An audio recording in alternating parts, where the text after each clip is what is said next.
ಇದು ಕನ್ನಡದ ನಲ್ಮೆಯ ಬಾನುಲಿ, ಹೆಮ್ಮೆಯ ಬಾನುಲಿ. ನಾಡು ನಾಡಿ ಬಯಸುವಂತ ನಾಡಿನುಲಿಯ ಬಾನುಲಿ ಆಕಾಶವಾಣಿ ಮಡಿಕೇರಿ. ಆಕಾಶವಾಣಿ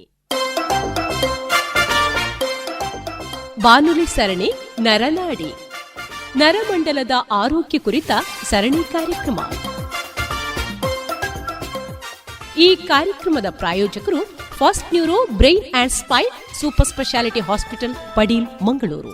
ಫಸ್ಟ್ ನ್ಯೂರೋ ಆಸ್ಪತ್ರೆ ಮೆದುಳು ಮತ್ತು ಬೆನ್ನುಮೂಳೆ ಚಿಕಿತ್ಸೆಯ ಅತ್ಯಾಧುನಿಕ ಉಪಕರಣ ಹಾಗೂ ತಂತ್ರಜ್ಞಾನವನ್ನು ಹೊಂದಿರುವ ಕರಾವಳಿ ಕರ್ನಾಟಕದ ಪ್ರಪ್ರಥಮ ಸೂಪರ್ ಸ್ಪೆಷಾಲಿಟಿ ಆಸ್ಪತ್ರೆ. ಸ್ಟ್ರೋಕ್ ಆದ 4.5 ಗಂಟೆಯೊಳಗೆ ಆಸ್ಪತ್ರೆಗೆ ದಾಖಲಿಸಿದಲ್ಲಿ ಅತ್ಯಾಧುನಿಕ ಚಿಕಿತ್ಸಾ ಕ್ರಮಗಳೊಂದಿಗೆ ಅತಿ ಕಡಿಮೆ ಸಮಯದಲ್ಲಿ ಗುಣಪಡಿಸಬಹುದು. ಫಸ್ಟ್ ನ್ಯೂರೋ ಆಸ್ಪತ್ರೆಯು ಪೀಡಿಯಾಟ್ರಿಕ್ ನ್ಯೂರಾಲಜಿ ಮತ್ತು ಅಪಸ್ಮಾರ ಚಿಕಿತ್ಸಾ ವಿಭಾಗವನ್ನು ಹೊಂದಿರುವ ದಕ್ಷಿಣ ಕನ್ನಡ ಹಾಗೂ ಉತ್ತರ ಕೇರಳದ ಏಕೈಕ ಆಸ್ಪತ್ರೆಯಾಗಿದೆ. ಫಸ್ಟ್ ನ್ಯೂರೋ ಆಸ್ಪತ್ರೆಯು ಸ್ಟ್ರೋಕ್ ನಿರ್ವಹಣೆ ಮತ್ತು ಚಿಕಿತ್ಸೆ, ಅಪಸ್ಮಾರ ಶಸ್ತ್ರಚಿಕಿತ್ಸೆ ಹಾಗೂ ಚಿಕಿತ್ಸೆ, ನ್ಯೂರೋ ಇನ್ಫೆಕ್ಷನ್, ಮಕ್ಕಳ ನರರೋಗ ವಿಭಾಗ, ನರ ಶಸ್ತ್ರಚಿಕಿತ್ಸೆ, ತಲೆನೋವು, ವರ್ಟಿಗೋ ಚಿಕಿತ್ಸೆ, ಬೆನ್ನುಮೂಳೆ ಚಿಕಿತ್ಸೆ, ಪಾರ್ಕಿನ್ಸನ್ಸ್ ಮತ್ತು movement disorder, memory clinic, neuro psychiatry, neuro intervention, neuro rehab, neuro physiotherapy ಮತ್ತು ನ್ಯೂರೋ ಕ್ರಿಟಿಕಲ್ ಕೇರ್ ವಿಭಾಗವನ್ನು ಹೊಂದಿರುವ ಆಸ್ಪತ್ರೆ. 24x7 ನಿರಂತರ ಸೇವೆಗಾಗಿ first neuro brain and Spain super speciality hospital, Padil, Mangaluru. 0824227633. Mobile 9343442488. ಕೇಳಿ ಬಾನುಲಿ ಸರಣಿ ನರನಾಡಿ. ಇಂದಿನ ನರನಾಡಿ ಕಾರ್ಯಕ್ರಮದಲ್ಲಿ ನರರೋಗ ಚಿಕಿತ್ಸೆಯಲ್ಲಿ ತೀವ್ರ ನಿಗಾ ಘಟಕದ ಪಾತ್ರ ಈ ವಿಷಯದ ಕುರಿತು ವಿಮರ್ಶಾತ್ಮಕ ತಜ್ಞರಾದ ಡಾಕ್ಟರ್ ಮಹಮ್ಮದ್ ನವಾಜ್ ಅವರೊಂದಿಗೆ ಟಿಎಸ್ ಪ್ರಸಾದ್ ಅವರು ನಡೆಸಿದ ಸಂದರ್ಶನವನ್ನು ಕೇಳೋಣ. ಕೇಳುಗರೆ, ಫಸ್ಟ್ ನ್ಯೂರೋ ಪ್ರಾಯೋಜಿತ ನರನಾಡಿ ಬಾನುಲಿ ಸರಣಿ ಕಾರ್ಯಕ್ರಮಕ್ಕೆ ತಮಗೆಲ್ಲರಿಗೂ ಕೂಡ ಆತ್ಮೀಯವಾದಂತಹ ಸ್ವಾಗತ. ಇವತ್ತು ತೀವ್ರ ನಿಗಾ ಘಟಕ ಅಥವಾ ICU ಹಾಗಂದ್ರೆ ಏನು, ಅದರ ಒಂದು ವಿಶೇಷತೆಗಳು ಏನೇನು, ಯಾವ್ಯಾವ ಸಂದರ್ಭದಲ್ಲಿ ICUವಿನ ಒಂದು ಅವಶ್ಯಕತೆ ಬರ್ತದೆ, ಹಾಗೂ ICUವಿನಲ್ಲಿ ಏನೇನು ವಿಶೇಷತೆಗಳಿರ್ತವೆ, ರೋಗಿಯನ್ನು ನೋಡುವಂತಹದ್ದು ಅಥವಾ ಒಂದು ನಿಗಾವನ್ನು ಇಡುವಂತಹದ್ದು ಹೇಗೆ, ಈ ಎಲ್ಲ ವಿಚಾರದ ಬಗ್ಗೆ ಹೆಚ್ಚಿನ ವಿವರವನ್ನು ತಿಳ್ಕೊಳ್ಳೋಣ. ಇವತ್ತು ನಮ್ಮ ಜೊತೆಗೆ ಡಾಕ್ಟರ್ ಮೊಹಮ್ಮದ್ ನವಾಜ್ ಅವರಿದ್ದಾರೆ. ಇವರು ಕನ್ಸಲ್ಟೆಂಟ್ ಇಂಟೆನ್ಸಿವಿಸ್ಟ್ ಆಗಿ ಕೆಲಸ ಮಾಡ್ತಾ ಇದ್ದಾರೆ. ಡಾಕ್ಟ್ರೇ, ಕಾರ್ಯಕ್ರಮಕ್ಕೆ ಸ್ವಾಗತ ಹಾಗೂ ನಮಸ್ಕಾರ. ನಮಸ್ಕಾರ. ಸಾಮಾನ್ಯವಾಗಿ ಹೆಚ್ಚು ಅವಶ್ಯಕತೆ ಅಥವಾ ನಿಗಾ ಇರುವಂತಹ ಒಂದು ಅವಶ್ಯಕತೆ ಬಂದಂತಹ ಸಂದರ್ಭದಲ್ಲಿ ICUಗೆ ಪೇಷಂಟನ್ನು ಕಳಿಸ್ತೀವಿ ಅಂತ ಹೇಳ್ತೀವಿ. ಈ ICU ಅಂದರೆ ಏನು? ICU ಅಂದರೆ ಒಂದು ಪೇಷಂಟನ್ನು ಇವಾಗ ತುಂಬ ಸೀರಿಯಸ್ ಪೇಷಂಟ್ ಎಲ್ಲ 5-10 ನಿಮಿಷಕ್ಕೆ ಅವರ ಕಂಡೀಷನನ್ನು ವಾಪಸ್ ನೋಡ್ತಾ ಇರಬೇಕು. ಅವರ ಕಂಡೀಷನ್ ಸ್ಟೇಬಲ್ ಇದೆಯಾ, ಇಲ್ಲ ಅವರು ಇನ್ನೂ ಕೆಟ್ಟದಾಗಿ ಹೋಗ್ತಾ ಇದ್ದಾರಾ ಅಂತ ನೋಡಬೇಕು. ಹಾಗಾದರೆ ನಾವು ನಮ್ಮ ಇಂಟರ್ವೆನ್ಷನ್ ಆವಾಗ ಬೇಕಾದಾಗ ಮಾಡ್ಬೋದು. ಸೊ ICUಯಲ್ಲಿ ಇದ್ದರೆ ನಾವು ಫುಲ್ ಟೈಮ್ ಪೇಷಂಟ್ಗೆ ಫುಲ್ ಟೈಮ್ ಕೇರ್ ಕೊಡೋಕ್ಕಾಗುತ್ತೆ.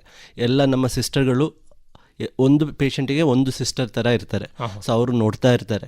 ಏನು ಸ್ವಲ್ಪನೂ ಪೇಷಂಟ್ ಕಂಡೀಷನಲ್ಲಿ ಚೇಂಜಸ್ ಬಂದರೆ ಅವರು ನಮಗೆ ತಿಳಿಸ್ತಾರೆ. ನಾವು ನೋಡಿಬಿಟ್ಟು ಅದೇ ಕರೆಕ್ಟ್ ಟೈಮಲ್ಲಿ, ಅವರಿಗೆ ಬೇಕಾಗಿರೋ ಟೈಮಲ್ಲಿ ಅವರಿಗೆ ಟ್ರೀಟ್ಮೆಂಟ್, ಚಿಕಿತ್ಸೆ ಸಿಗುತ್ತೆ. ಯಾಕೆಂದರೆ ಇವಾಗ ICUಯಲ್ಲಿರೋ ಪೇಷಂಟ್ ಅಂದರೆ ಅವರಿಗೆ ಅವರ ಯಾವುದಾದ್ರೂ ಅಂಗಗಳ ಫೇಲ್ಯೂರ್ ಇರ್ತದೆ, ಅವರಿಗೆ ಕಿಡ್ನಿ ಫೇಲ್ಯೂರ್ ಇರ್ತದೆ, ಇಲ್ಲ ಹಾರ್ಟ್ ಫೇಲ್ಯೂರ್ ಇರ್ತದೆ, ಇಲ್ಲಾಂದರೆ ಯಾವುದಾದ್ರೂ ಸೀರಿಯಸ್ ಪ್ರಾಬ್ಲಮ್. ಅದಕ್ಕೆ ಆ ಟೈಮಲ್ಲಿ ಟ್ರೀಟ್ಮೆಂಟ್ ಕೊಟ್ಟರೆ ಅವರ ಇಂಪ್ರೂವ್ ಆಗೋ ಚಾನ್ಸಸ್ ಜಾಸ್ತಿ ಇರ್ತದೆ. ಸೊ ಅದಕ್ಕೋಸ್ಕರ ICU ಇರೋದು. ಜೊತೆಗೆ ICUಯಲ್ಲಿ ಪೇಷಂಟನ್ನು ನೋಡಲಿಕ್ಕೆ ತುಂಬ ಥರದ ಮಾನಿಟರ್ಸ್ ಅಂತ ಹೇಳ್ತೇವೆ ನಾವು. ಈಗ ಪೇಷಂಟ್ ICUಯಲ್ಲಿ ನೋಡಿದರೆ ನೀವು ನೋಡ್ತೀರಾ ತುಂಬ ವೈರ್ಗಳಿರ್ತವೆ ಪೇಷಂಟ್ ಮೇಲೆ. ಅವರ ಸ್ಯಾಚುರೇಷನ್ ನೋಡ್ತಾ ಇರ್ತೇವೆ ನಾವು, ಅವರ ಉಸಿರಾಟ, ಅವರ ಆಕ್ಸಿಜನ್ ಲೆವೆಲ್ ಸಾಕಾಗಿದೆಯಾ ಇಲ್ಲ ಅಂತ ನೋಡ್ತೇವೆ. ಸಾಧಾರಣ ಇವಾಗ ಕೋವಿಡ್ ಬಂದ ಮೇಲೆ ಸ್ಯಾಚುರೇಷನ್ ಎಲ್ಲರಿಗೂ ಗೊತ್ತಿದೆ. ಸೊ ಸ್ಯಾಚುರೇಷನ್ ನೋಡ್ತಾ ಇರ್ತೇವೆ. ಅವರ ಎದೆ ಬಡಿತ ಎಲ್ಲ ನಾರ್ಮಲ್ ಇದೆಯಾ, ಅದಕ್ಕೆ ECG ನೋಡ್ತಾ ಇರ್ತೇವೆ. ಅವರ BP ಎಲ್ಲ 5-10 ನಿಮಿಷ, ಕಮ್ಮಿಗಂದ್ರೆ ಎಲ್ಲ 3 ನಿಮಿಷಕ್ಕೊಮ್ಮೆ. ಎಷ್ಟು ಅಂದರೆ ಇವಾಗ ಫೆಸಿಲಿಟೀಸ್ ಇದೆ, ನಮ್ಮ ರಕ್ತನಾಳಕ್ಕೆ ಒಂದು ಪೈಪ್ ಹಾಕಿ ಎಲ್ಲ ಸೆಕೆಂಡ್ BP ಬರೋ ಥರ ನಮಗೆ ನೋಡ್ಲಿಕ್ಕೆ ಆಗ್ತದೆ. ಸೊ ಯಾವಾಗ ಕೂಡ ಮಾನಿಟರ್ ನೋಡಿದರೆ ಆ ಸೆಕೆಂಡ್ ಆ ಪೇಷಂಟ್ಗೆ ಎಷ್ಟು BP ಇದೆ ಅಂತ ಗೊತ್ತಾಗುತ್ತೆ ನಮಗೆ. ಸೊ BP ಕಮ್ಮಿ ಆದರೆ, ಸೊ ಇದೆಲ್ಲ ಗೊತ್ತಾಗಿರೋದ್ರಿಂದ ನಮಗೆ ಏನು ಪ್ರಾಬ್ಲಮ್ ಇದೆ ಅದನ್ನು ಇಮಿಡಿಯೇಟ್ಲಿ ಸರಿ ಮಾಡಲಿಕ್ಕೆ ಆಗ್ತದೆ ಆದಷ್ಟು ಬೇಗ. ಸೊ ನಾವು ಅವರ BP ಕಮ್ಮಿ ಇದ್ದರೆ BP ಜಾಸ್ತಿ ಮಾಡೋ ಮೆಡಿಸಿನ್ ಸ್ಟಾರ್ಟ್ ಮಾಡ್ಬೋದು. ಯಾವುದೋ ಪ್ರಾಬ್ಲಮ್ ಇದೆ ಅದಕ್ಕೆ ತಕ್ಕಂತೆ ಟ್ರೀಟ್ಮೆಂಟ್ ಸ್ಟಾರ್ಟ್ ಮಾಡ್ಬೋದು. ಈಗ ಈ ನರರೋಗಕ್ಕೆ ಸಂಬಂಧಪಟ್ಟಂಥದ್ದು ಅಥವಾ ಈ ನ್ಯೂರೋ ಪ್ರಾಬ್ಲಮ್ಸ್ ಅಂತ ಏನು ಹೇಳ್ತೀವಿ, ಯಾವ್ಯಾವ ಸಂದರ್ಭಗಳಲ್ಲಿ ICUವಿನ ಒಂದು ಅವಶ್ಯಕತೆ ಬರ್ತದೆ ಅಂತ? ಈ ನರರೋಗಗಳ ಸಂದರ್ಭದಲ್ಲಿ ಒಂದು ಮೇಯ್ನ್ ಕಾಮನೆಸ್ಟ್ ಅಂದರೆ ತುಂಬ ಸಾಧಾರಣವಾಗಿ ಆಸ್ಪತ್ರೆಗೆ ಬರೋ ಪೇಷಂಟ್ ಅಂದರೆ ಸ್ಟ್ರೋಕ್ ಆಗಿ ಬರೋದು, ಪಕ್ಷಪಾತ ಆಗಿ ಬರೋದು. ಸೊ ಒಂದು ಪಕ್ಷಪಾತ ಆಗಿರೋ ಬಂದಿರೋ ಪೇಷಂಟಿಗೆ ತಲೆ ಒಳಗಡೆ ಬ್ಲೀಡಿಂಗ್ ಇರುತ್ತೆ, ಇಲ್ಲ ಬ್ಲಾಕ್ ಆಗಿರುತ್ತೆ. ಸೊ ಈ ಥರ ಇರೋ ಪೇಷಂಟ್ಗಳಿಗೆ ಅದು ಚಿಕ್ಕದಾಗಿದ್ದರೆ ಅವ್ರಿಗೆ ವಾರ್ಡಲ್ಲಿ ಟ್ರೀಟ್ಮೆಂಟ್ ಸಾಕಾಗುತ್ತೆ. ಆದರೆ ಅದೇ ಸ್ಟ್ರೋಕ್ ದೊಡ್ಡದಾಗಿದ್ದರೆ ಬ್ರೈನಿನ ಸಿವಿಯರ್ ಆಗಿದೆ, ಬ್ರೈನಿನ ಒಂದು ಜಾಸ್ತಿ ಭಾಗ ಎಫೆಕ್ಟ್ ಆಗ್ತಾ ಇದ್ದರೆ ಅವರು ಡಲ್ ಇರ್ತಾರೆ, ಅವರ BP ಮತ್ತು ಶುಗರ್ ಒಳ್ಳೆ ಕಂಟ್ರೋಲಲ್ಲಿ ಬೇಕಾಗ್ತದೆ. ಈ ಥರ ಪೇಷಂಟ್ ICU ಬರ್ತಾರೆ. ಎರಡನೇದಂದರೆ ಇದು ನರರೋಗಗಳಲ್ಲಿ ಫಿಟ್ಸ್ ತುಂಬ ಕಾಮನ್. ಹೌದು. ಸೊ ಫಿಟ್ಸ್ ಆಗಿರೋ ಪೇಷಂಟ್ ಫಸ್ಟ್ ಬರುವಾಗ ಅವರಿಗೆ ಫಿಟ್ಸ್ ಬರ್ತಾ ಇದ್ದರೆ ಫಿಟ್ಸ್ ಕಮ್ಮಿ ಮಾಡಲಿಕ್ಕೆ ಮೆಡಿಸಿನ್ ಕೊಡ್ತೇವೆ, ಮತ್ತು ಅವರು ಡಲ್ ಆಗಿರ್ತಾರೆ, ಒಂದು 4-5 ಗಂಟೆ ತುಂಬ ಡಲ್ ಇರ್ತಾರೆ. ಆ ಪೇಷಂಟ್ಗಳಿಗೆ ICU ಬೇಕಾಗ್ತದೆ. ಇಲ್ಲ ಕೆಲವು ಸ್ಟ್ರೋಕ್ಗಳಿರುತ್ತೆ, ಅವರು ಫಸ್ಟ್ ಬರುವಾಗ ಚಿಕ್ಕದಿರುತ್ತೆ, ಅದು ನಮ್ಗೆ ಗೊತ್ತಿದೆ ಅಲ್ಲಿ ರಕ್ತನಾಳದಲ್ಲಿ ಪ್ರಾಬ್ಲಮ್ ಇದೆ, ಈ ಸ್ಟ್ರೋಕ್ ಜಾಸ್ತಿ ಆಗೋ ಚಾನ್ಸ್ ತುಂಬ ಜಾಸ್ತಿ, ಹಾಗಾದ್ರೆ ಆ ಪೇಷಂಟನ್ನು ನೋಡ್ತಾ ಇರಬೇಕು. ಸೊ ಅಂಥ ಪೇಷಂಟ್ ಅವರು ನೋಡುವಾಗ ಚೆನ್ನಾಗಿದ್ರು ಅವರು ICUಯಲ್ಲಿ ಇರಬೇಕಾಗ್ತದೆ. ಈಗಾಗಲೇ ನೀವು ಪ್ರಸ್ತಾಪ ಮಾಡಿದ್ರಿ ಈ ಒಂದು ತೀವ್ರ ನಿಗಾ ಘಟಕದಲ್ಲಿ ಏನೇನು ಇರ್ತದೆ, ಏನೇನು ಸೌಲಭ್ಯಗಳು ಇರ್ತದೆ ಅಂತ ಸ್ವಲ್ಪ ಅದನ್ನು ವಿವರವಾಗಿ ಹೇಳಿ. ಈಗ BP ಚೆಕ್ ಮಾಡುವಂತಹದ್ದು ಅಥವಾ ಒಂದು ಉಸಿರಾಟವನ್ನು ಚೆಕ್ ಮಾಡುವಂತಹದ್ದು, ಈ ಎಲ್ಲ ವ್ಯವಸ್ಥೆಯ ಜೊತೆಗೆ ಏನೇನು ವ್ಯವಸ್ಥೆಗಳಿರ್ತವೆ ಇದರಲ್ಲಿ? ಒಂದು ICUಯಲ್ಲಿ ನಂಬರ್ 1 ಇರೋದು ಮ್ಯಾನ್ ಪವರ್, ಜನರು ಇರ್ತಾರೆ. ಫಸ್ಟ್ 24x7 ಒಂದು ಪೇಷಂಟ್ಗೆ ಒಂದು ಸಿಸ್ಟರ್ ಥರ ಇರ್ತಾರೆ. ಸೊ ಎಲ್ಲ ಮೋಸ್ಟ್ ಆಫ್ ದ ICU ನಮ್ಮ ಆಸ್ಪತ್ರೆಯಲ್ಲೂ ಬೇರೆ ಕಡೆ ಒಂದು ಬೆಡ್ಡಿಗೆ ಒಂದು ಪೇಷಂಟ್ ಜೊತೆ ಒಂದು ಸಿಸ್ಟರ್ ಇರ್ತಾರೆ. ಸೊ ಅವರಿಗೆ ಫುಲ್ ಟೈಮ್ ಪೇಷಂಟ್ ನೋಡ್ಲಿಕ್ಕೆ ಆಗ್ತದೆ. ಸೊ ಪೇಷಂಟಿಗೆ ಮದ್ದು ಕೊಡ್ತಾ ಇರ್ಬೋದು, ಪೇಷಂಟಿನ ಕಂಡೀಷನ್ ನೋಡ್ತಾ ಇರ್ಬೋದು, ಇದಕ್ಕೆ ಅವರು ಮತ್ತು ಒಂದು ವಿಮರ್ಶಾತ್ಮಕ ತಜ್ಞ ಅಥವಾ ಇಂಟೆನ್ಸಿವಿಸ್ಟ್ ಇರ್ತಾರೆ, ಅವರು ನೋಡ್ತಾ ಇರಬೇಕು. ಆಮೇಲೆ ನಿಮಗೆ ಮಾನಿಟರ್ಸ್ ಇರ್ತದೆ. ನಾನು ಫಸ್ಟ್ ಹೇಳಿರೋ ಥರ BP ಚೆಕ್ ಮಾಡೋ ಮಿಷಿನ್ ಅದೆಲ್ಲ ಒಂದರಲ್ಲೇ ಬರ್ತಾರೆ. BP ಚೆಕ್ ಮಾಡೋದು, ಹಾರ್ಟ್ ರೇಟ್, ಮತ್ತು ಇದು ನಮ್ಮ ವೈಟಲ್ಸ್ ಅಂತ ಹೇಳ್ತೇವೆ, ಮೇನ್ ಇಂಪಾರ್ಟೆಂಟ್ ವೈಟಲ್ ಆರ್ಗನ್ಸ್ನ ವೈಟಲ್ ಫಂಕ್ಷನ್ಸ್ ಎಲ್ಲ ಚೆನ್ನಾಗಿದೆ ಅಂತ ನೋಡೋ ಥಿಂಗ್ಸ್ ಎಲ್ಲ ಇರ್ತದೆ. ಅದರಲ್ಲಿ ECG ಬರುತ್ತೆ, SpO2 ಮಾನಿಟರ್, ಅದು ಪಲ್ಸ್ ಆಕ್ಸಿಮೀಟರ್ ಅಂತ ಹೇಳ್ತೇವೆ, ಅದು ಬರುತ್ತೆ, BP ಚೆಕ್ ಮಾಡೋ ಇದು ಬರುತ್ತೆ. ಜೊತೆಗೆ ಅವರಿಗೆ ಟ್ರೀಟ್ಮೆಂಟ್ ಕೊಡೋಕ್ಕೆ ಫೆಸಿಲಿಟೀಸ್ ಇರುತ್ತೆ. ಅದು ವೆಂಟಿಲೇಟರ್ ಮೇಯ್ನ್. ಎಲ್ಲ ICUಯಲ್ಲಿ ನೀವು ವೆಂಟಿಲೇಟರ್ ನೋಡಿರ್ಬೋದು. ಸೊ ಉಸಿರಾಟದ ತೊಂದರೆ ಇರೋ ಪೇಷಂಟ್ಗೆ ನಾವು ಟ್ಯೂಬ್ ಹಾಕ್ತೇವೆ, ಅವರು ಮಿಷಿನಲ್ಲಿ ಇರ್ತದೆ, ಹಾಗಾದರೆ ಉಸಿರಾಟಕ್ಕೆ ವೆಂಟಿಲೇಟರ್ ಸಪೋರ್ಟ್ ಮಾಡ್ತೇವೆ, ಅದು ಇರುತ್ತೆ. ನೆಕ್ಸ್ಟ್ ಕೆಲವು ICUಯಲ್ಲಿ ಡಯಾಲಿಸಿಸ್ ಮಿಷಿನ್ ಇರುತ್ತೆ. ಹಾಗಾದರೆ ಪೇಷಂಟ್ಗೆ ಕಿಡ್ನಿ ಫೇಲ್ಯೂರ್ ಇದೆ, ಅವರಿಗೆ ಡಯಾಲಿಸಿಸ್ ಬೇಕಾಗ್ತದೆ, ಸೊ ಡಯಾಲಿಸಿಸ್ ಮಿಷಿನ್ ಇರುತ್ತೆ. ಜೊತೆಗೆ ಬೇರೆ ಏನಾದರೂ ಪೇಷಂಟ್ ಕಂಡೀಷನ್ ನೋಡೋಕ್ಕೋಸ್ಕರ ಇನ್ಸ್ಟ್ರೂಮೆಂಟ್ಸ್ ಇರ್ತದೆ, ಅಲ್ಟ್ರಾಸೌಂಡ್ ಅರ್ಜೆಂಟಾಗಿ ನೋಡಲಿಕ್ಕೆ, ಏನಾದರೂ ಹೊಟ್ಟೆಯಲ್ಲೇನೋ ತೊಂದರೆ ಇದೆ ಅಂತ ನೋಡಲಿಕ್ಕೆ. ಸೊ ಇದೆಲ್ಲ ಫೆಸಿಲಿಟೀಸ್ ಒಂದು ICUಯಲ್ಲಿ ಇರುತ್ತೆ. ಸಾಮಾನ್ಯವಾಗಿ ಈಗ ICUನಲ್ಲಿ ಇರುವಂಥವರು ಆಹಾರವನ್ನು ನೇರವಾಗಿ ತಗೊಳ್ಳುವಂಥ ಒಂದು ಸಂದರ್ಭ ಇರುವುದಿಲ್ಲ. ಅವರಿಗೆ ಪೂರಕವಾಗಿ ಆಹಾರವನ್ನು ಕೊಡುವಂಥ ವ್ಯವಸ್ಥೆ ಎಲ್ಲ ಹೇಗೆ? ಇದು ನರರೋಗದಲ್ಲಿ ಅದು ತುಂಬ ಕಾಮನ್. ಸೊ ಸ್ಟ್ರೋಕ್ ಪಕ್ಷಪಾತ ಆಗಿರೋದ್ರಿಂದ ನುಂಗ್ಲಿಕ್ಕೆ ಆಗೋದಿಲ್ಲ. ಸೊ ಬಾಯಲ್ಲಿ ಇಲ್ಲ, ತುಂಬ ಡಲ್ ಆಗಿರ್ತಾರೆ ಪೇಷಂಟ್. ಸೊ ನಾವೇನು ಮಾಡ್ತೇವೆ, ಮೂಗಿನಿಂದ ಒಂದು ಚಿಕ್ಕ ಟ್ಯೂಬ್ ಹಾಕ್ತೇವೆ, ಅದಕ್ಕೆ ರೈಲ್ಸ್ ಟ್ಯೂಬ್ ಅಂತ ಹೇಳ್ತೇವೆ. ಅದು ಮೂಗಿನಿಂದ ಹಾಕ್ಬೋದು, ಇಲ್ಲ ಬಾಯಿಂದ ಹಾಕ್ಬೋದು. ಅದು ನಮ್ಮ ಅನ್ನನಾಳ ಮುಖಾಂತರ ಹೊಟ್ಟೆಗೆ ಹೋಗಿರುತ್ತೆ. ಸೊ ಅದರಿಂದ ಎಲ್ಲ 2 ಗಂಟೆಗೊಮ್ಮೆ, ಕೆಲವು ಆಸ್ಪತ್ರೆ ಎಲ್ಲ 4 ಗಂಟೆಗೊಮ್ಮೆ ಫೀಡಿಂಗ್ ಅಂತ ಊಟ ಕೊಡ್ತಾ ಇರ್ತೇವೆ. ಅದು ಸಾಲಿಡ್ ಫುಡ್ ಆಗಿರೋದಿಲ್ಲ, ದ್ರವ ರೂಪದಲ್ಲಿ ಕೊಡೋದು. ಸೊ ಅದು ಆ ದ್ರವ ರೂಪದಲ್ಲಿ ಕೊಡೋ ಫುಡ್ ಕೆಲವರು ಅವರದೇ ಕಿಚನಲ್ಲಿ ಅವರದೇ ಅಡುಗೆ ಕೋಣೆಯಲ್ಲಿ ಮಾಡ್ತಾರೆ, ಎಲ್ಲ ICU ಹೊರಗಡೆ ಇರ್ತದೆ. ಕೆಲವರು ಇನ್ಫೆಕ್ಷನ್ ಇದು ಏನು ರಿಸ್ಕ್ ಬೇಡ ಅಂತ ಡಬ್ಬಿಯಲ್ಲಿ ರೆಡಿ ಫುಡ್ಸ್ ಬರ್ತದೆ. ಸೊ ಅದನ್ನು ನೀರಲ್ಲಿ ಮಿಕ್ಸ್ ಮಾಡಿಬಿಟ್ಟು ಎಲ್ಲ 2 ಗಂಟೆಗೊಮ್ಮೆ ಅಥವಾ ಎಲ್ಲ 4 ಗಂಟೆಗೊಮ್ಮೆ ಕೊಡ್ತೇವೆ. ಅದರಲ್ಲಿ ಎಲ್ಲ ಪೌಷ್ಟಿಕಾಂಶ ಕರೆಕ್ಟಾಗಿರುತ್ತೆ, ಅವರಿಗೆ ಪೇಷಂಟ್ಗೆ ಬೇಕಾದಷ್ಟು ಇರುತ್ತೆ. So generally patient condition improve ಆಗೋ ತನಕ, ಅವರಿಗೆ ಬಾಯಲ್ಲಿ ತೆಗೆದು ನುಂಗುವ ತನಕ, ಇಲ್ಲ ಅವರ ಎಚ್ಚರ ಸರಿಯಾಗೋ ತನಕ ನಾವು ಆ ಟ್ಯೂಬಲ್ಲೇ ಅವರಿಗೆ ಊಟ ಎಲ್ಲ ಕೊಡ್ತೇವೆ. ಆವಾಗ ಒಂದು ವಿಚಾರವನ್ನು ನೀವು ಪ್ರಸ್ತಾಪ ಮಾಡಿದ್ರಿ, ಈ ವಿಮರ್ಶಾತ್ಮಕ ತಜ್ಞರು ಅಥವಾ ಇಂಟೆನ್ಸಿವಿಸ್ಟ್ ಅನ್ನುವಂಥದ್ದು. ಏನಿದು ಇಂಟೆನ್ಸಿವಿಸ್ಟ್ ಅಂದರೆ ಅದರ ಒಂದು ವಿಶೇಷತೆ ಏನು, ಅವರೊಂದು ಯಾವ ಸಂದರ್ಭದಲ್ಲಿ ಬೇಕಾಗ್ತಾರೆ? ಸೊ ಅದು ವಿಮರ್ಶಾತ್ಮಕ ತಜ್ಞ ಅಥವಾ ಇಂಟೆನ್ಸಿವಿಸ್ಟ್, ಇದೊಂದು ಹೊಸ ಫೀಲ್ಡ್ ಆಗಿದೆ. ಸೊ ಒಂದು 20 ವರ್ಷ ಮುಂಚೆ ICUಯಲ್ಲಿ ಒಂದು ಪೇಷಂಟ್ ಬಂದರೆ ಅದನ್ನು ನೋಡೋದು ಅದು ಟ್ರೀಟಿಂಗ್ ಡಾಕ್ಟರೇ, ಅವರನ್ನು ಯಾರು ಫಸ್ಟ್ ನೋಡ್ತಾರೆ. ಸೊ ದಿನಕ್ಕೆ ಒಮ್ಮೆ ಬಂದು ನೋಡಿ ಟ್ರೀಟ್ಮೆಂಟ್ ಎಲ್ಲ ಬರೆದು, ಕಾಮನ್ ಬೆಡ್ನಲ್ಲಿ ಏನು ಟ್ರೀಟ್ಮೆಂಟ್ ಕೊಡ್ತಾರೋ ಅದನ್ನೇ ಅದೇ ಸಿಮಿಲರ್, ಅದೇ ಒಂದು ಮಾನಿಟರ್ ಜಾಸ್ತಿ ಇರ್ಬೋದು, ಇಲ್ಲ ಸಿಸ್ಟರ್ ಜಾಸ್ತಿ. ಆವಾಗ ಏನಾದರೂ ಪೇಷಂಟ್ಗೆ ತೊಂದರೆ ಇದ್ದರೆ ಆ ಡಾಕ್ಟರ್ ಅಲ್ಲಿ ಇರೋದಿಲ್ಲ, ಅವರು ಬೇರೆ ಕಡೆ ಇರ್ತಾರೆ, ಬೇರೆ ಪೇಷಂಟ್ ನೋಡ್ತಾ ಇರ್ತಾರೆ. ಸೊ ಅರ್ಜೆಂಟಾಗಿ ಅವರು ಈ ಪೇಷಂಟ್ಗೆ ಕೇರ್ ಕೊಡೋಕ್ಕಾಗೋದಿಲ್ಲ. ಸೊ ಇದು ಬೇರೆ ಕಡೆನೂ ನೋಡಿ ಏನಾಯಿತು ಅಂದರೆ ಸ್ವಲ್ಪ ಡಾಕ್ಟರ್ಸ್ ಅಲ್ಲಿ ICU ಅನ್ನು ಹಾಗೆ ಖಾಲಿ ಬಿಡೋ ಹಾಗಿಲ್ಲ, ಅಲ್ಲಿ ಒಂದು ಸ್ಪೆಷಲಿಸ್ಟ್ ಡಾಕ್ಟರ್ ಬೇಕು, ಆ ಒಂದು ಅನಿವಾರ್ಯತೆ ಬಂತು. ಸೊ ಅಲ್ಲಿ ಒಂದು ಡಾಕ್ಟರ್ ಬಂದ ಮೇಲೆ ಆ ಡಾಕ್ಟ್ರು ಆರ್ಡಿನರಿ ಆಗಬಾರ್ದು, ಆ ಡಾಕ್ಟ್ರಿಗೆ ಎಲ್ಲ ಗೊತ್ತಿರಬೇಕು, ICUನ ವಿಷಯ ಎಲ್ಲ ಗೊತ್ತಿರಬೇಕು. ICUಯಲ್ಲಿ ವೆಂಟಿಲೇಟರ್ ಹೇಗೆ ಮ್ಯಾನೇಜ್ ಮಾಡೋದು, ಇಲ್ಲದ ICUಯಲ್ಲಿ ಯೂಶಲಿ ಆರ್ಗನ್ ಫೇಲ್ಯೂರ್ ಆಗಿ ಬರೋದು, ಯಾವಾಗ ಕಿಡ್ನಿ ಹಾರ್ಟ್ ಎಲ್ಲ ಫೇಲ್ಯೂರ್ ಆಗಿರೋ ಪೇಷಂಟ್ ಬರ್ತಾರೆ. ಸೊ ಈ ಎಲ್ಲ ಫೇಲ್ಯೂರನ್ನು ಹೇಗೆ ನೋಡ್ಕೊಳ್ಳೋದು ಅಂತ ಗೊತ್ತಿರೋ ತಜ್ಞ ಬೇಕು. ಸೊ ಸ್ಲೋಲಿ ಆ ಒಂದು ಕಳೆದ ಒಂದು 10-15 ವರ್ಷದಲ್ಲಿ ಆ ಫೀಲ್ಡ್ ಮೆಲ್ಲ ಡೆವಲಪ್ ಆಗ್ತಾ ಬಂತು. ಎಷ್ಟಕ್ಕಂದರೆ ಇವಾಗ ಇಂಡಿಯಾದಲ್ಲಿ ಇದು ಇವಾಗ ಸ್ಪೆಷಾಲಿಟಿ ಆಗಿದೆ, ಮಾರ್ಪಟ್ಟಿದೆ. ಸ್ಪೆಷಲಿ ಇವಾಗ ಕೋವಿಡ್ ಟೈಮ್ ಆದಮೇಲೆ ಎಲ್ರಿಗೂ ICU ತಜ್ಞರ ಬಗ್ಗೆ ಗೊತ್ತು. ಇಂಟೆನ್ಸಿವಿಸ್ಟ್ ಅಂದರೆ ಕೋವಿಡ್ ICUಯಲ್ಲಿ ಇದ್ದವ್ರಿಗೆ ಗೊತ್ತು, ಅಲ್ಲಿ ಬೇರೊಬ್ಬರು ಡಾಕ್ಟರ್ ಇದ್ದಾರೆ, ಅವರು ICUಯಲ್ಲಿ ಎಲ್ಲ ಟೈಮ್ ಇರ್ತಾರೆ, ಅವ್ರು ನೋಡ್ತಾರೆ ಪೇಷಂಟನ್ನು. ಈ ಫೀಲ್ಡಲ್ಲಿ ಇವಾಗ ಬೇರೆ ಬೇರೆ ಕೋರ್ಸ್ಗಳಿವೆ. 1 ವರ್ಷದ ಕೋರ್ಸ್ ಇದೆ, ಇಲ್ಲ 3 ವರ್ಷದ ಕೋರ್ಸ್ ಇದೆ. ಸ್ಪೆಷಲಿಸ್ಟ್ MD ಆದ ನಂತರ MD ಹೌದು. ಇದೆಲ್ಲ ಜನರಲ್ ಡಾಕ್ಟರ್ ಮಾಡೋ ಕೋರ್ಸ್ ಅಲ್ಲ, ಇದು ಫಸ್ಟ್ ನೀವು ಸ್ಪೆಷಲಿಸ್ಟ್ ಮಾಡಿ ಆಮೇಲೆ.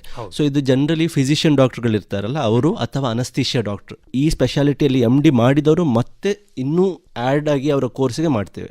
ಸೊ ಇದರಲ್ಲಿ DNB ಅಂತ ಕೋರ್ಸ್ ಬರ್ತದೆ, ಮತ್ತೆ ಫೆಲೋಶಿಪ್ ಬರ್ತದೆ, ಮತ್ತೆ DM ಅಂತ ಸೂಪರ್ ಸ್ಪೆಷಾಲಿಟಿ ಕೋರ್ಸ್ 3 ವರ್ಷ ಬರ್ತದೆ. ಸೊ ಜನರಲಿ ಕೆಲವು ಡಾಕ್ಟರ್ ಇರ್ತಾರೆ, ಅವ್ರಿಗೆ ಇಂಟ್ರೆಸ್ಟ್ ಇರ್ತಾರೆ ಈ ಫೀಲ್ಡಲ್ಲಿ. ಸೊ ಕೆಲವರು ಕೋರ್ಸ್ ಮಾಡಿರೋದಿಲ್ಲ, ಅದೇ ಒಂದು 2-3 ವರ್ಷ ಅವರ ಸ್ಪೆಷಾಲಿಟಿ ಆದಮೇಲೆ ICU ಅಲ್ಲೇ ಕೆಲಸ ಮಾಡಿ ಬೇಕಿರೋ ಸ್ಕಿಲ್ಸ್ ಮತ್ತು ಬೇಕಿರೋ ಅನುಭವಗಳು ತೆಗೆದಿರ್ತಾರೆ.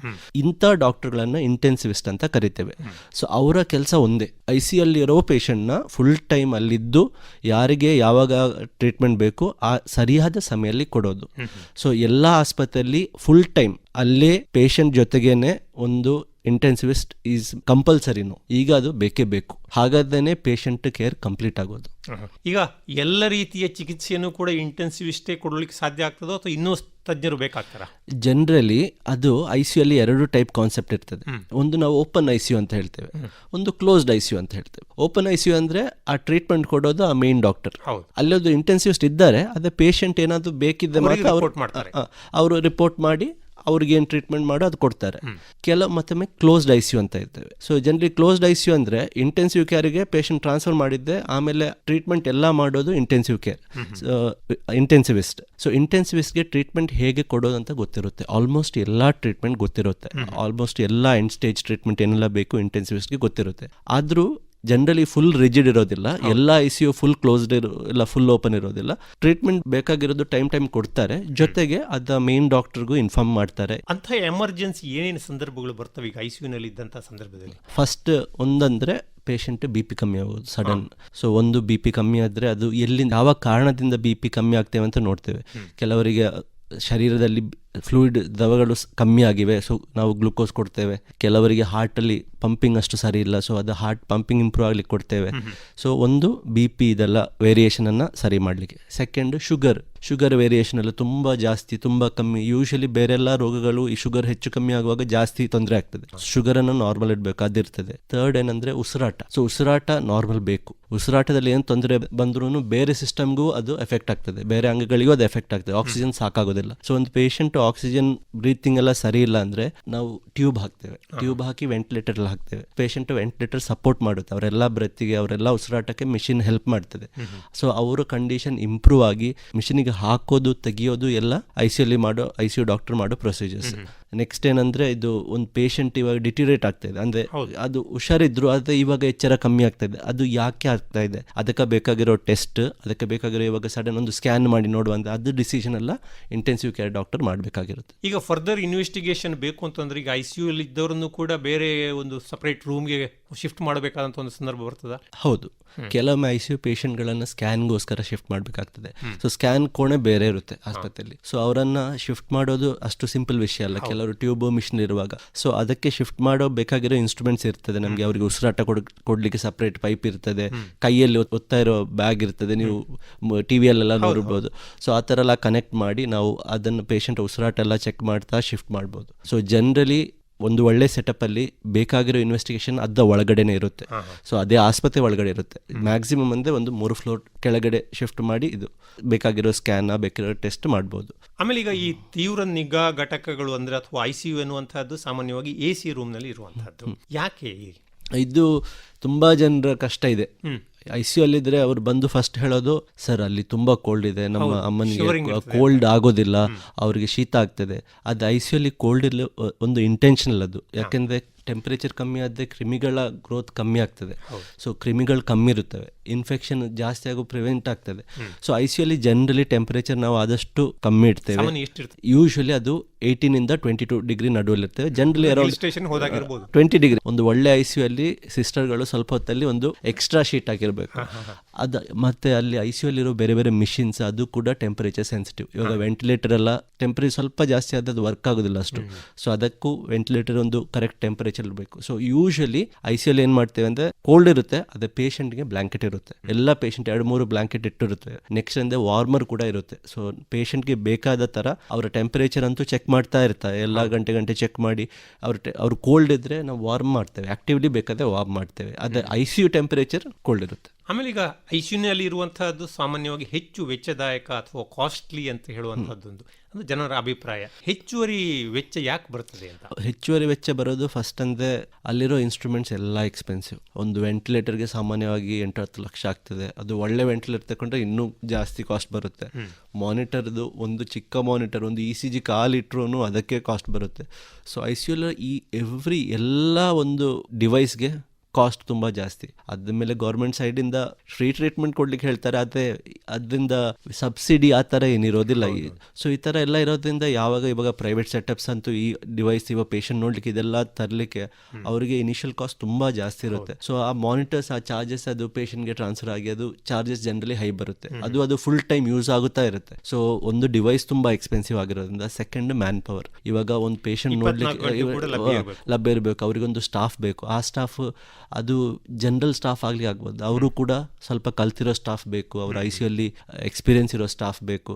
ಸೊ ಸ್ಟಾಫ್ ಬೇಕು, ಇಂಟೆನ್ಸಿವಿಸ್ಟ್ ಬೇಕು, ಮತ್ತು ಡಾಕ್ಟರ್ ಅಟೆನ್ಷನ್ ಆಲ್ಮೋಸ್ಟ್ ಡಬಲ್ ಆಗ್ತದೆ. ಸೊ ಬೇರೆ ಕಡೆಯಿಂದ ಡಾಕ್ಟರ್ ಬಂದು, ಮತ್ತು ಅವರಿಗೆ ವಿಸಿಟ್ಸ್ ಜಾಸ್ತಿ ಇರ್ತದೆ. ಇವಾಗ ಬೇರೆ ಸ್ಪೆಷಲಿಸ್ಟ್ ಬಂದು ನೋಡೋದು ಜಾಸ್ತಿ ಇರುತ್ತೆ. ಒಂದು ಮೇನ್ ಹೆಲ್ತ್ ಕೇರ್ಗೆ ಯೂಸ್ ಮಾಡೋ ನಾವು ಉಪಕರಣಗಳಿಗೆ ಕಾಸ್ಟ್ ಕಮ್ಮಿ ಆದರೆ ICU ಕಾಸ್ಟ್ ಕಮ್ಮಿ ಮಾಡ್ಬೋದು. ಇಲ್ಲಾಂದ್ರೆ ICU ಕಾಸ್ಟ್ ಅದು ಯಾವ ತನಕ ಜಾಸ್ತಿ ಇರುತ್ತೆ, ICU ಕಾಸ್ಟ್ ಜಾಸ್ತಿ ಇರುತ್ತೆ. ಆಮೇಲೆ ಯಾವ ಸಂದರ್ಭಗಳಲ್ಲಿ ICUಗೆ ಶಿಫ್ಟ್ ಮಾಡುವಂತಹ ಒಂದು ಸಂದರ್ಭಗಳು ಬರ್ತವೆ ಮತ್ತು ICUನಿಂದ ಹೊರಗೆ ಬರುವಂತಹದ್ದು ಅಥವಾ ಕಾಮನ್ ವಾರ್ಡ್ಗೆ ಹಾಕುವಂತಹದ್ದು, ಆ ಸಂದರ್ಭಗಳ ಬಗ್ಗೆ? ಒಂದು ಮೇನ್ ಅಂದರೆ ICU ಶಿಫ್ಟ್ ಮಾಡೋ ಸಂದರ್ಭಗಳು ನಾನು ಫಸ್ಟ್ ಹೇಳಿದ ಥರ, ಅದು ಪಕ್ಷಪಾತ ತುಂಬ ದೊಡ್ಡದಾಗಿದ್ದರೆ, ಇಲ್ಲದೆ ಫಿಟ್ಸ್ ಆಗಿ ಪೇಷಂಟ್ ತುಂಬ ಡಲ್ ಆಗಿದ್ದರೆ, ಇಲ್ಲದೆ ಕೆಲವೊಮ್ಮೆ ನಾವು ಟ್ಯೂಮರ್ ನಮಗೆ ಬ್ರೈನಲ್ಲಿ ಟ್ಯೂಮರ್ ಎಲ್ಲ ಆಗಿ ಡಲ್ ಆಗಿ ಬರ್ತಾರೆ ಪೇಷಂಟ್. ಸೊ ಅವರಿಗೆ ಸರ್ಜರಿ ಬೇಕಾಗ್ತದೆ. ಸೊ ಅಷ್ಟುವರೆಗೆ ಅವರು ಸ್ವಲ್ಪ ಇಂಪ್ರೂವ್ ಆಗೋ ತನಕ ICU ಇರ್ತಾರೆ. ಸೊ ಇದೆಲ್ಲ ಅವರ ಮೇನ್ ಕಂಡೀಷನ್. ಇದಕ್ಕೋಸ್ಕರ ಅವ್ರು ICU ಬಂದಿರೋದು. ಸೊ ಅವರು ICUಗೆ ಬಂದಿರೋ ಕಾರಣ ಯಾವಾಗ ಕಂಟ್ರೋಲಲ್ಲಿ ಬರುತ್ತೆ, ಅದು ನಂಬರ್ 1. ಅದು ಮೇನ್. ಅದು ರಿವರ್ಸ್ ಆದ ಕೂಡಲೇ ಅವರನ್ನು ವಾರ್ಡಿಂದ ಯೂಶಲಿ ಶಿಫ್ಟ್ ಮಾಡ್ಬೋದು. ಅದು ರಿವರ್ಸ್ ಆದಂದರೆ ಯೂಶಲಿ ಬೇರೆನೂ ನಾರ್ಮಲ್ ಆಗ್ತಾ ಇದೆ. ಪಕ್ಷಪಾತ, ಓಕೆ, ದೊಡ್ಡ ಪಕ್ಷಪಾತ ಆಗಿ ಬಂದ ಪೇಷಂಟ್, ಅವರ BP ಶುಗರ್ ಎಲ್ಲ ಕಂಟ್ರೋಲಲ್ಲಿ ಉಂಟು, ಅವರ ಎಚ್ಚರ ಇಂಪ್ರೂವ್ ಆಯ್ತು, 2-3 ದಿವಸ ಬಿಟ್ಟು ಅವರ ಎಚ್ಚರ ಬೆಟರ್ ಇದೆ. ಸೊ ಇದೆಲ್ಲ ನೋಡುವಾಗ ಅವರ ವೈಟಲ್ಸ್, ಅವರ BP ಶುಗರ್ ಅದೆಲ್ಲ ನಾರ್ಮಲ್ ಆಯಿತು, ಅವರು ಬಂದಿರೋ ಕಾರಣಕ್ಕೆ ಟ್ರೀಟ್ಮೆಂಟ್ ಆಯಿತು. ಈಗ ಟ್ಯೂಮರ್ ಇದೆ, ಆ ಟ್ಯೂಮರ್ ತೆಗ್ದಾಯಿತು. ಇದೆಲ್ಲ ಆದಮೇಲೆ ಯೂಶಲಿ ಪೇಷಂಟ್ ಕಂಡೀಷನ್ ನೋಡಿಬಿಟ್ಟು ಅವರ BP ಶುಗರ್, ಉಸಿರಾಟ ಎಲ್ಲ ನಾರ್ಮಲ್ ಇದ್ದಾಗ ನಾವು ICUಯಿಂದ ಶಿಫ್ಟ್ ಮಾಡ್ತೇವೆ. ಕೆಲವೊಮ್ಮೆ ಇದು ಒಂದಿನದಲ್ಲಿ ಆಗುತ್ತೆ, ಕೆಲವೊಮ್ಮೆ 3 ದಿವಸ ತಗೊಳ್ಳುತ್ತೆ, ಕೆಲವೊಮ್ಮೆ ಪೇಷಂಟ್ಗಳು ತುಂಬಾ ಟೈಮ್ ICUಯಲ್ಲಿ ಇರ್ತಾರೆ, ಅವರಿಗೆ 1 ವಾರ 2 ವಾರ ಎಲ್ಲ ಬೇಕಾಗುತ್ತೆ. ಆಮೇಲೆ ಈಗ ಕುಟುಂಬದವರಿಗೆ ಒಂದು ಕುತೂಹಲ ಇರ್ತದೆ, ICUವಿನ ಒಳಗೆ ನಮ್ಮ ಪೇಷಂಟ್ ಅಥವಾ ನಮ್ಮ ಕುಟುಂಬದ ಒಂದು ಏನು ಮಾಡ್ತಾ ಇರಬಹುದು, ಅವ್ರನ್ನ ನೋಡಬೇಕು, ಮಾತಾಡಿಸ್ಬೇಕು ಅಂತ. ಈ ಒಂದು ಪ್ರವೇಶಕ್ಕೆ ನಿರ್ಬಂಧವನ್ನ ಯಾಕೆ ಹಾಕಲಾಗ್ತದೆ? ಸೊ ICUಯಲ್ಲಿರೋ ಪೇಷಂಟ್ ಅವರ ರೋಗ ನಿರೋಧಕ ಶಕ್ತಿ ಕಮ್ಮಿ ಆಗಿರುತ್ತೆ. ಯಾಕೆಂದ್ರೆ ಅವರ ಶರೀರಕ್ಕೆ ಅಷ್ಟು ಸ್ಟ್ರೆಸ್ ಇದೆ ಆ ರೋಗಗಳಿಂದ. ಸೊ ಅವರ ರೋಗ ನಿರೋಧಕ ಶಕ್ತಿ ಕಮ್ಮಿ ಇರುತ್ತೆ. ಸೊ ಅವರಿಗೆ ಆಂಟಿಬಯೋಟಿಕ್ ಎಲ್ಲ ಮದ್ದೆಲ್ಲ ಹೋಗ್ತಾ ಇರುತ್ತೆ. ಸೊ ಈ ಟೈಮಲ್ಲಿ ಅವರಿಗೆ ಬೇರೆ ಒಂದು ಇನ್ಫೆಕ್ಷನ್ ಬಂದು ಎಷ್ಟು ತೊಂದರೆ ಆಗ್ಬೋದು ಅವರಿಗೆ. ಸೊ ನಾವು ಈಗ ಕೋವಿಡ್ ಬಂದಿರೋದ್ರಿಂದ ಎಲ್ರಿಗೂ ಇನ್ಫೆಕ್ಷನ್ ಬಗ್ಗೆ ಗೊತ್ತಿದೆ, ಎಷ್ಟು ಬೇಗ ಹರಡುತ್ತೆ ಅಂತ ಗೊತ್ತಿದೆ. ನೋಡಿ, ಕೋವಿಡ್ ಕಾಣ್ತದೆ, ಅದು ಜನರಿಗೆ ಗೊತ್ತು, ಅದು ನಿನ್ನೆ ಅವ್ರಿಗೆ ಬಂದಿತ್ತು, ಇವತ್ತು ಹರಡಿತ. ಬೇರೆ ರೋಗಗಳು ಕೂಡ ಇದೇ ಥರ ಹರಡ್ತದೆ. ಅದು ಯಾಕೆಂದರೆ ಆ ರೋಗ ಇಷ್ಟು ಸೀರಿಯಸ್, ಇಷ್ಟು ಸುಲಭದಲ್ಲಿ ಹರಡದ ಕಾರಣ ಗೊತ್ತಾಗುತ್ತೆ. ಆದರೂ ನೀವು ಇವಾಗ ICU ಹೋದಾಗ ಒಂದು ಕುಟುಂಬದವರಿಗೆ ಏನೋ ಒಂದು ಶೀತ ಜ್ವರ ಉಂಟು, ಅದು ಕೋವಿಡ್ ಅಲ್ಲ, ಬೇರೆ ಏನಾದಾಗಿರ್ಬೋದು. ಸೊ ಅದು ಅವರು ಬಂದು ಪೇಷಂಟ್ಗೆ ಅದು ಬಂದುಬಿಟ್ರೆ, ಅವ್ರು ಮುಟ್ಟುವಾಗ ಪೇಷಂಟ್ಗೆ ಬಂದುಬಿಟ್ರೆ, ಆಲ್ರೆಡಿ ಪೇಷಂಟ್ ಕಂಡೀಷನ್ ತುಂಬ ಖರಾಬ್ ಆಗಿದೆ, ಜೊತೆಗೆ ಈ ಥರ ಪ್ರಾಬ್ಲಮ್ ಆದರೆ ಅವರ ಜೀವಕ್ಕೆ ಅಪಾಯ ಬರ್ಬೋದು. ಜೊತೆಗೆ ರಿವರ್ಸು ಕೂಡ ಟ್ರೂ. ಇವಾಗ ಹುಷಾರಿದ್ದ ಒಬ್ರು ಪೇಷಂಟ್ ICUಯಲ್ಲಿ ಪೇಷಂಟ್ ನೋಡ್ಲಿಕ್ಕೆ ಹೋದ್ರು, ICU ರೋಗಿಯಿಂದ ಅವರಿಗೆ ರೋಗ ಬಂದರೆ ಅವ್ರು ಕೂಡ ತೊಂದರೆ. ಸೊ ಜನರಲಿ ನಾವು ಮಕ್ಕಳನ್ನ ಇಲ್ಲ ಗರ್ಭಿಣಿ ಹೆಂಗಸರನ್ನ ನಾವು ಬಿಡೋದಿಲ್ಲ. ವಿಸಿಟರ್ ರೆಸ್ಟ್ರಿಕ್ಷನ್ ಇರುತ್ತೆ. ಸೊ ದಿನಕ್ಕೆ ನಾವು ಮ್ಯಾಕ್ಸಿಮಮ್ 3 ಜನ 3 ಟೈಮಲ್ಲಿ, ಅದು ಕೂಡ ಅವರು ಪೇಷಂಟ್ ಜೊತೆ ಸ್ಪೆಂಡ್ ಮಾಡೋ ಟೈಮ್ ಕೂಡ ಸಂಪರ್ಕ ಇರೋದು ಕಮ್ಮಿ. ಒಂದು ಆದಷ್ಟು ಸ್ವಲ್ಪ ಡಿಸ್ಟೆನ್ಸ್ ಇಟ್ಟು ಕೈಯೆಲ್ಲ ಸ್ಪಿರಿಟ್ ಎಲ್ಲ ವಾಶ್ ಮಾಡಿ ಮುಟ್ಟಿ ಆಮೇಲೆ ವಾಪಸ್ ಕೈಯಲ್ಲಿ ವಾಶ್ ಮಾಡಿ ಹೋಗಬೇಕು. ಅದೆಲ್ಲ ಎಕ್ಸ್ಪ್ಲೇನ್ ಮಾಡಿರುತ್ತೇವೆ ನಾವು ಪೇಷಂಟ್ ಕಡೆಗೆ. ಆಮೇಲೆ ಈಗ ICUನಲ್ಲಿ ಇರುವಂತಹ ಈ ರೋಗಿ ಮಾತನಾಡುವಂತಹದ್ದು ಅಥವಾ ಒಂದು ಇನ್ನೊಬ್ಬರ ಜೊತೆಗೆ ಸಂವಹನ ಮಾಡುವುದಕ್ಕೂ ಕೂಡ ಅವಕಾಶ ಇದೆಯಾ? ಇದೆ.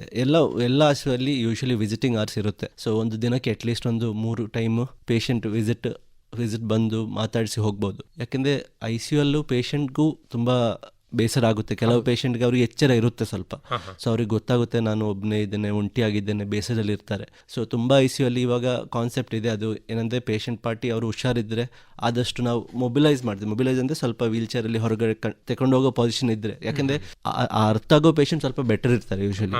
ಸೊ ಅವರನ್ನು ಸ್ವಲ್ಪ ಆಚೆ ಈಚೆ ಮೂವ್ ಮಾಡ್ಬೋದು ವೀಲ್ ಚೇರಲ್ಲಿ, ಇಲ್ಲದೆ ನಾವು ಸ್ವಲ್ಪ ಸನ್ಲೈಟ್ಗೆ ಎಕ್ಸ್ಪೋಸ್ ಮಾಡ್ತೀವಿ, ಸ್ವಲ್ಪ ಡಿಪ್ರೆಷನ್ ಆಗೋದು ಬೇಡ ಅಂತ.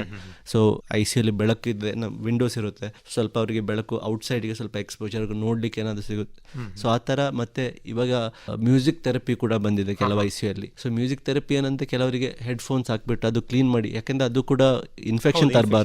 ಸೊ ಕ್ಲೀನ್ ಹೆಡ್ಫೋನ್ಸ್ ಇಟ್ಟು ಕೆಲವು ICU ಅಲ್ಲಿ ದಿನಾಲೂ ಮ್ಯೂಸಿಕ್ ಹೋಗ್ತಾ ಇರುತ್ತೆ, ಕಂಟಿನ್ಯೂಸ್ ಒಂದು ಬ್ಯಾಕ್ ಗ್ರೌಂಡ್ ಸ್ಲೋಲಿ ಒಂದು ಮ್ಯೂಸಿಕ್ ಇರುತ್ತೆ. ಇಲ್ಲ ಪೇಷಂಟ್ ಕಿವಿಯಲ್ಲಿ ಇಟ್ಟು ಕೆಲವರಿಗೆ ಮ್ಯೂಸಿಕ್ ಕೇಳಬೇಕು, ಕೆಲವರಿಗೆ ಭಜನೆಯ ಪೂಜೆಯ ಇಲ್ಲ ಆ ಥರ ರಿಲಿಜಿಯಸ್ ಚಾಂಟ್ಸ್ ಕೇಳಬೇಕು ಅಂದರೆ ಅದು ಕೂಡ ನಾವು ಅರೇಂಜ್ಮೆಂಟ್ ಮಾಡ್ತೀವಿ ಯೂಶಲಿ.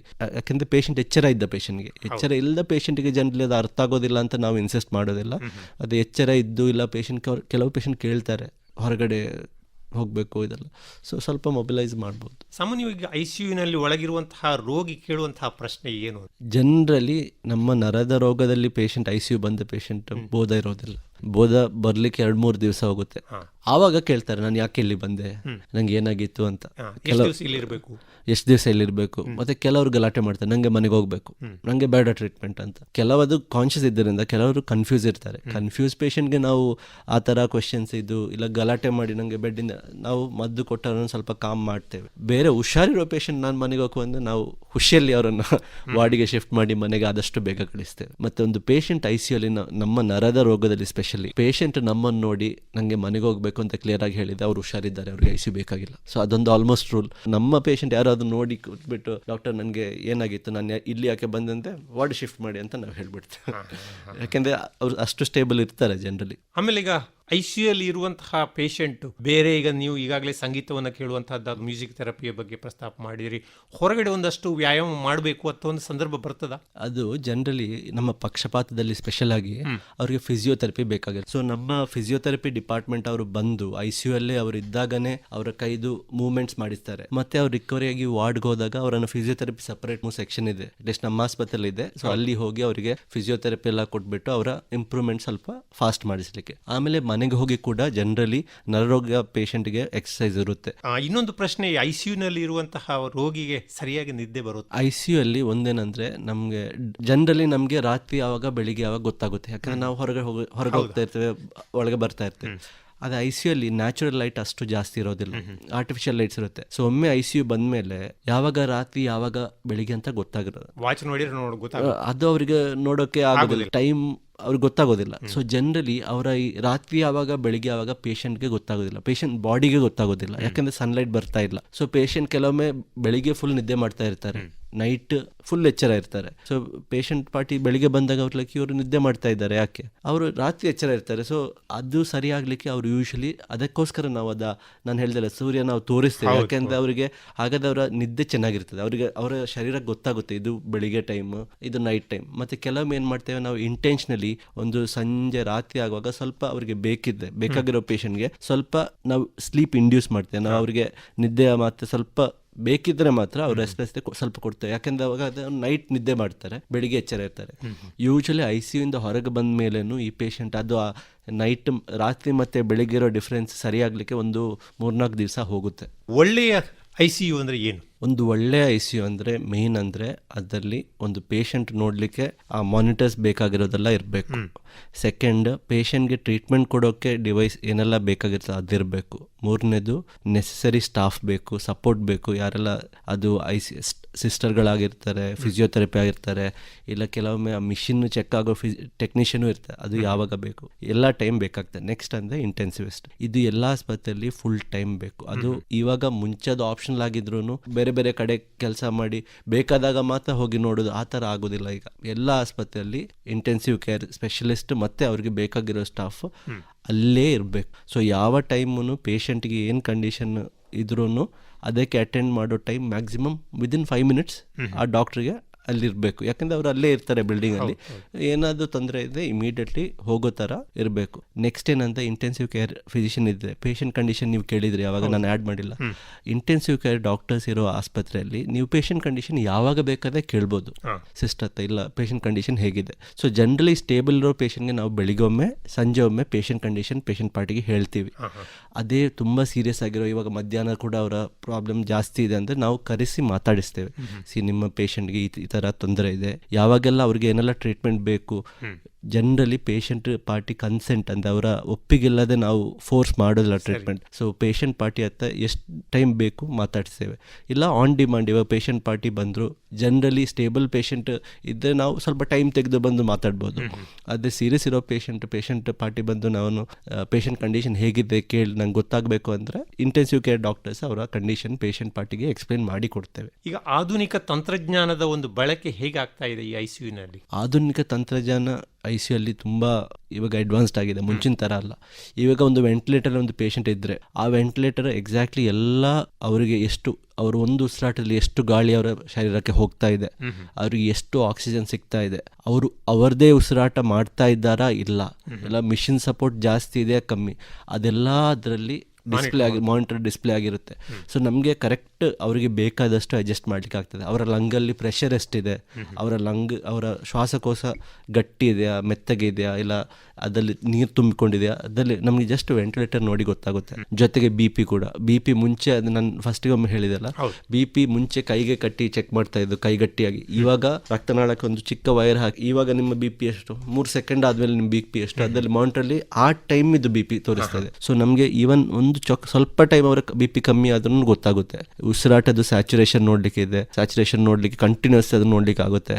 ECG ಮುಂಚೆ ಜಸ್ಟ್ ಒಂದು ರಫ್ ಬರ್ತಾ ಇತ್ತು, ಇವಾಗ ECG ಲೀಡ್ಸ್ ಸ್ವಲ್ಪ ಜಾಸ್ತಿ ವೈರ್ಸ್ ಹಾಕಿ ಕರೆಕ್ಟ್ ಹಾರ್ಟಲ್ಲಿ ಏನು ಚಿಕ್ಕ ಪ್ರಾಬ್ಲಮ್ ಇದ್ರೂ ECG ಪಿಕಪ್ ಮಾಡುತ್ತೆ. ಮತ್ತು ನಮ್ಮ ನರರೋಗದಲ್ಲಿ ಸ್ಪೆಷಲ್ ಆಗಿ ನಾವು ಬ್ರೈನ್ ಆಕ್ಟಿವಿಟಿ ನೋಡ್ತೇವೆ, ಅದು EEG ಅಂತ ಹೇಳ್ತೇವೆ. ಅದರಲ್ಲಿ ಫಿಟ್ಸ್ ಬರ್ತಾ ಇದೆಯಾ ಇಲ್ಲ ಅಂತ ಗೊತ್ತಾಗುತ್ತೆ ಪೇಷಂಟ್ಗೆ. ಸೊ ಅದು ನೋಡೋಕ್ಕೂ ಕೂಡ ಮಾನಿಟರ್ಸ್ ಇದೆ. ಸೊ ತಲೆಗೆ ವೈರ್ಸ್ ಹೋಗ್ತಾ ಇದೆ ತಲೆಯಿಂದ, ಸೊ ಅವರಿಗೆ ಪೇಷಂಟ್ಗೆ ಫಿಟ್ಸ್ ಬರ್ತಾ ಇದ್ದರೆ ನಮ್ಗೆ ಗೊತ್ತಾಗುತ್ತೆ ಎಲ್ಲಿ ಬರ್ತಾ ಇದೆ ಫಿಟ್ಸ್, ಅದು ಕಮ್ಮಿ ಮಾಡಲಿಕ್ಕೆ ಟ್ರೀಟ್ಮೆಂಟ್ ಹೋಗುತ್ತೆ. ಸೊ ಜೊತೆಗೆ ಬೇರೆ ಡಯಾಲಿಸಿಸ್ ಇದು, ಅದಕ್ಕೆ ಟೆಕ್ನಾಲಜಿ, ಎಲ್ಲದಕ್ಕೂ ಟೆಕ್ನಾಲಜಿ ಜಾಸ್ತಿ ಆಗಿದೆ. ಅದೇ ಎಲ್ಲ ಆಸ್ಪತ್ರೆಯಲ್ಲಿ ಎಲ್ಲ ಫೆಸಿಲಿಟಿ ತರೋದು ತುಂಬ ಕಷ್ಟ.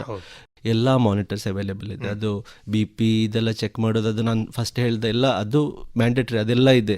ಜೊತೆಗೆ ಇದು ಬ್ರೈನ್ ಇದು ಆಕ್ಟಿವಿಟಿ ನೋಡೋ ಥರದ್ದು EEG ಅದು ಕೂಡ ಮಾನಿಟರಿಂಗ್ ಅವೈಲೇಬಲ್ ಇದೆ. ಜೊತೆಗೆ ICU ಪೇಷಂಟ್ಗೆ ಬೇಕಾಗಿರೋ ವೆಂಟಿಲೇಟರ್ ಸೌಲಭ್ಯ ಕೂಡ ಇದೆ. ಉಸಿರಾಟ ತೊಂದರೆ ಇದೆ, ವೆಂಟಿಲೇಟರ್ ಸೌಲಭ್ಯ ಇದೆ. ಅದು ಜೊತೆಗೆ ಅವರಿಗೆ ಕಿಡ್ನಿ ಫಂಕ್ಷನ್ಗೆ ಬೇಕಾಗಿ ಅವರಿಗೆ ಡಯಾಲಿಸಿಸ್ ಏನಾದರೂ ಬೇಕಾಗಿದೆ ಅದರ ಫಂಕ್ಷನು ಇದೆ. ಜೊತೆಗೆ ಯಾವ ಟೈಮಲ್ಲೂ ನರರೋಗ ಕಾಯಿಲೆಗೆ ಸಂಬಂಧಿಕವಾಗಿ ಬೇಕಾಗಿರೋದು ಮೇನ್ ಅಂದರೆ CT ಸ್ಕ್ಯಾನ್ ಮತ್ತು MRI scan. So patient condition ಏನಾದರೂ ಬ್ರೈನಲ್ಲಿ ಚೇಂಜ್ ಆಗಿರೋ ನೋಡಲಿಕ್ಕೆ ಯಾವ ಟೈಮಲ್ಲೂ 24/7 ಅದು ನಾವು ICU ಪೇಷಂಟ್ಗೆ ಪ್ರಯಾರಿಟಿಯಾಗಿ ಏನೋ ತೊಂದರೆ ಇದೆ ಇಮಿಡಿಯೇಟ್ಲಿ ಅವರು ಶಿಫ್ಟ್ ಮಾಡಿ ಸ್ಕ್ಯಾನ್ ಮಾಡೋ ಸೌಲಭ್ಯ ಇದೆ. ಜೊತೆಗೆ ಸ್ಟಾಫ್ ಕೂಡ ಇದೆ, ಅಡಿಕ್ವೇಟ್ ಸ್ಟಾಫ್ ಇದೆ. ಜೊತೆಗೆ ನಾನು ಇಲ್ಲ ನನ್ನ ಜೊತೆ ಇನ್ನೂ 2 ಇಂಟೆನ್ಸಿವಿಸ್ಟ್ ಇದೆ. ಯಾವ ಟೈಮಲ್ಲೂ ನಮ್ಮ ಆಸ್ಪತ್ರೆಯಲ್ಲಿ ನಾವು 3ರಲ್ಲಿ ಒಬ್ಬರು ಇರುತ್ತೇವೆ. ಸೊ ಯಾವ ಟೈಮಲ್ಲೂ ICU ಅಲ್ಲಿ ಇಂಟೆನ್ಸಿವಿಸ್ಟ್ ಎನಿ ಟೈಮ್ ಅವೈಲೇಬಲ್ ಇರ್ತಾರೆ. ಸೊ ನಮ್ಮ ಪೇಷಂಟ್ ನಾವು ಆದಷ್ಟು ಆ ಪೇಷಂಟ್ಗೆ ಟ್ರೀಟ್ಮೆಂಟ್ ಬೇಕು, ಲ್ಯಾಗ್ ಟೈಮ್ ಇದೆಯಲ್ಲ ಅದು ಆದಷ್ಟು ಕಮ್ಮಿ ಮಾಡ್ತೇವೆ. ಸೊ ಅದರಿಂದ ಪೇಷಂಟ್ ಔಟ್ಕಮ್ ನಮಗೆ ಸ್ವಲ್ಪ ಬೆಟರ್ ಆಗಿರುತ್ತೆ. ಬಹಳ ಸಂತೋಷ ಡಾಕ್ಟರ್ ಮೊಹಮ್ಮದ್ ನವಾಜ್ ಅವರೇ. ICU ಅಥವಾ ತೀವ್ರ ನಿಗಾ ಘಟಕ ಅಂದರೆ ಏನು, ಅದರ ಒಂದು ವ್ಯವಸ್ಥೆಯಲ್ಲಿ ಏನೇನು ಅಂಶಗಳು ಬರ್ತವೆ, ಹಾಗೂ ರೋಗಿಯನ್ನು 24 ಗಂಟೆಯೂ ಸುರಕ್ಷಿತವಾಗಿ ನೋಡುವಂತಹ ಒಂದು ಜವಾಬ್ದಾರಿಯನ್ನು ಈ ತೀವ್ರ ನಿಗಾ ಘಟಕದಲ್ಲಿ ಯಾವ ರೀತಿ ನಿರ್ವಹಿಸಲಾಗ್ತದೆ ಅನ್ನೋದ್ರ ಬಗ್ಗೆಯೂ ಕೂಡ ಬಹಳಷ್ಟು ವಿಷಯವನ್ನು ನಮ್ಮ ಕೇಳುಗರ ಜೊತೆಗೆ ಹಂಚಿಕೊಂಡಿದ್ದೀರಿ. ತುಂಬ ಧನ್ಯವಾದಗಳು. ನಮಸ್ಕಾರ. ಇದುವರೆಗೆ ನರನಾಡಿ ಕಾರ್ಯಕ್ರಮದಲ್ಲಿ ನರರೋಗ ಚಿಕಿತ್ಸೆಯಲ್ಲಿ ತೀವ್ರ ನಿಗಾ ಘಟಕದ ಪಾತ್ರ ಈ ವಿಷಯದ ಕುರಿತು ವಿಮರ್ಶಾತ್ಮಕ ತಜ್ಞರಾದ ಡಾಕ್ಟರ್ ಮಹಮ್ಮದ್ ನವಾಜ್ ಅವರೊಂದಿಗೆ ನಡೆಸಿದ ಸಂದರ್ಶನವನ್ನು ಕೇಳಿದಿರಿ. ಸಂದರ್ಶಿಸಿದವರು TS Prasad. Fine super speciality hospital, Padil, Mangaluru. First neuro ಆಸ್ಪತ್ರೆ ಮೆದುಳು ಮತ್ತು ಬೆನ್ನುಮೂಳೆ ಚಿಕಿತ್ಸೆಯ ಅತ್ಯಾಧುನಿಕ ಉಪಕರಣ ಹಾಗೂ ತಂತ್ರಜ್ಞಾನವನ್ನು ಹೊಂದಿರುವ ಕರಾವಳಿ ಕರ್ನಾಟಕದ ಪ್ರಪ್ರಥಮ ಸೂಪರ್ ಸ್ಪೆಷಾಲಿಟಿ ಆಸ್ಪತ್ರೆ. ಸ್ಟ್ರೋಕ್ ಆದ 4.5 ಗಂಟೆಯೊಳಗೆ ಆಸ್ಪತ್ರೆಗೆ ದಾಖಲಿಸಿದಲ್ಲಿ ಅತ್ಯಾಧುನಿಕ ಚಿಕಿತ್ಸಾ ಕ್ರಮಗಳೊಂದಿಗೆ ಅತಿ ಕಡಿಮೆ ಸಮಯದಲ್ಲಿ ಗುಣಪಡಿಸಬಹುದು. ಫಸ್ಟ್ ನ್ಯೂರೋ ಆಸ್ಪತ್ರೆಯು ಪೀಡಿಯಾಟ್ರಿಕ್ ನ್ಯೂರಾಲಜಿ ಮತ್ತು ಅಪಸ್ಮಾರ ಚಿಕಿತ್ಸಾ ವಿಭಾಗವನ್ನು ಹೊಂದಿರುವ ದಕ್ಷಿಣ ಕನ್ನಡ ಹಾಗೂ ಉತ್ತರ ಕೇರಳದ ಏಕೈಕ ಆಸ್ಪತ್ರೆಯಾಗಿದೆ. ಫಸ್ಟ್ ನ್ಯೂರೋ ಆಸ್ಪತ್ರೆಯು ಸ್ಟ್ರೋಕ್ ನಿರ್ವಹಣೆ ಮತ್ತು ಚಿಕಿತ್ಸೆ, ಅಪಸ್ಮಾರ ಶಸ್ತ್ರಚಿಕಿತ್ಸೆ ಹಾಗೂ ಚಿಕಿತ್ಸೆ, ನ್ಯೂರೋ ಇನ್ಫೆಕ್ಷನ್, ಮಕ್ಕಳ ನರರೋಗ ವಿಭಾಗ, ನರ ಶಸ್ತ್ರಚಿಕಿತ್ಸೆ, ತಲೆನೋವು, ವರ್ಟಿಗೋ ಚಿಕಿತ್ಸೆ, ಬೆನ್ನುಮೂಳೆ ಚಿಕಿತ್ಸೆ, ಪಾರ್ಕಿನ್ಸನ್ಸ್ ಮತ್ತು movement disorder, memory clinic, neuro psychiatry, neuro intervention, neuro rehab, neuro physiotherapy ಮತ್ತು ನ್ಯೂರೋ ಕ್ರಿಟಿಕಲ್ ಕೇರ್ ವಿಭಾಗವನ್ನು ಹೊಂದಿರುವ ಆಸ್ಪತ್ರೆ. 24/7 ನಿರಂತರ ಸೇವೆಗಾಗಿ first neuro brain and Spain super speciality hospital, ಪಡೇಲ್, Mangaluru. 0824-227-6633. Mobile 9343442488.